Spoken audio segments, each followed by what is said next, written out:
The big reveal, mag-recap muna tayo from items 10 to 2. You're welcome.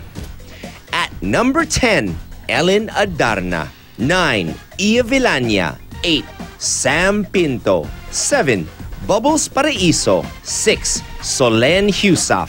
5, Casey Concepcion. 4, Michelle Madrigal. 3, Christine Reyes. And 2, Ann Curtis. And at number 1, ang nanguna ang pinaka-hot buff showbiz babies, Marian Rivera.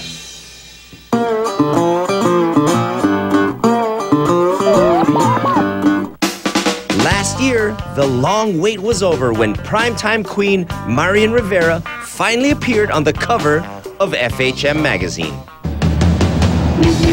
On the same year, she was also chosen the sexiest woman. Iba talaga ang mga Marian fans para sa inyo to. Si Marian, without question, hot buff babe. Kasi in recent years, actually in even past 2 years, willing naman siya magpakita ng abs niya. Kasi alam niya na nagwo-workout talaga siya para sa mga roles niya. Whether they're mga fantasy characters, character roles, she works out for them. So I know that Marian deserves to be on the list of hot buff babes. Ang number 1 dapat sexy, maganda, lahat ng hanggat maaari, lahat sa yung tinitingala.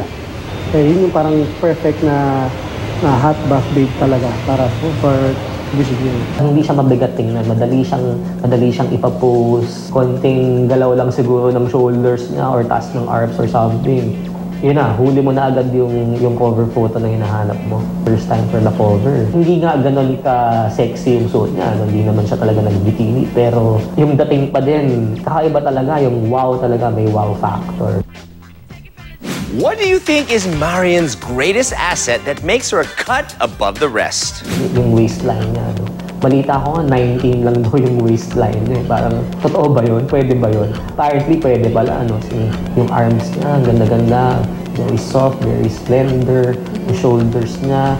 And I think yung mga ganong qualities, universally sa lahat ng lalaki, ano talaga yun desirable talaga yun. Ang napapansin ko sa kanya, yung abs niya.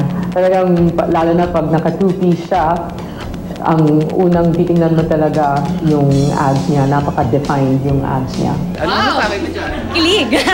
Marami siyang pinagdaanan na lahat ng training niya, yung mga armies, yoga, para sa isang specific role. Yung iba kasi gym lang, workout lang. Sa yung mga training ng arts na kailangan dun sa movie, hindi siya nagpapadouble kasi siya yung gumagawa. So, ibig sabihin, matinding fitness ang dinaanan niya at training. From being a pretty face, how did Marian evolve and become a hot buff babe? Para maabot yun, kailangan mong pag-training, like armies training, yoga, flexibility. So lahat yung dinaanan niya, lahat ng klase ng training na yun para maabot yung ganung level ng fitness. So, perfect ni Marian yung training into endurance, flexibility, hand strength, and body sculpting. So, pagdating niya ng FHM, so no doubt na ganun kaganda yung katawan niya. Ha? Pakis, oli ka dito. Ano ka ba? Walang problema. Ako pa ba aarte sa'yo? Pagbibigyan pa natin siya? And lastly, why does Marian deserve the top spot in our ang pinaka hot buff showbiz babe? Well, definitely yung cover na hinintay namin ng 5 taon bago matuloy. Na yun nga, nung binigay niya sa amin yung cover na yun, sulit talaga dahil ang lakas-lakas nung dating nung cover. Nakita talaga si Marian. Ano talaga, vision talaga siya para siyang it's a miracle, parang gano'n. Parang yung picture niya, ang ganda talaga. Sinabing Marian Rivera, hindi lang maganda, kundi sexy saka fit. So, malaking bagay sa kanya yun dahil yun ang nagbibigay sa kanya ng magandang karera ngayon sa showbiz, endorsement, at saka future na mga trabaho pa. Siya yung naging cover girl ng Women's Health noong January-February 2013 issue namin.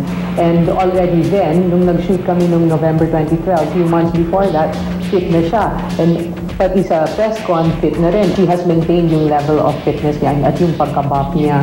So for me, feeling ko na talagang commitment talaga yung pagiging buff niya na celeb.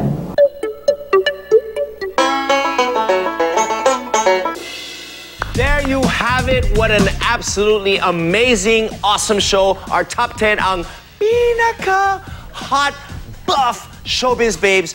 Many thanks, of course, to our all-knowing Smarty Pants guest panelistas. Thanks for being on the show, guys. This has been your host, Revilson Fernandez. Like us up, add us on Facebook. We have a Twitter account and a brand spanking new Instagram account. Please let us know what you think. This is your show. Guys, next week, get your notepads and tablets handy as we continue listing down the top 10 of anything and everything that's sexy. Dito lang sa paboritong lista ng bayan, ang pinaka